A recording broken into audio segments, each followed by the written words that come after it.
কাউকে মিথ্যা বলে খুশি করার চেয়ে সত্য কথা বলে কাঁদানোটা অনেক ভালো। এতে করে সে হয়তো কষ্ট পাবে, কিন্তু বিশ্বাস হারাবে না। তার মনে একটা বিশ্বাস আসবে যে ওই ব্যক্তি কখনো মিথ্যে কথা বলে না, সে সর্বদাই সত্য কথা বলে। এই বিশ্বাসটা তার উপরে স্থায়ী হবে এবং এই বিশ্বাসই তাকে আরো উপর দিকে নিয়ে যাবে। তাই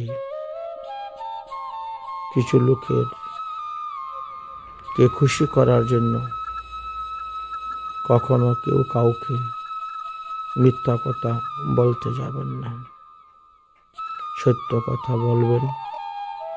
তাহলে আপনার উপর তার বিশ্বাসটা থাকবে, সে বিশ্বাস হারিয়ে ফেলবে না।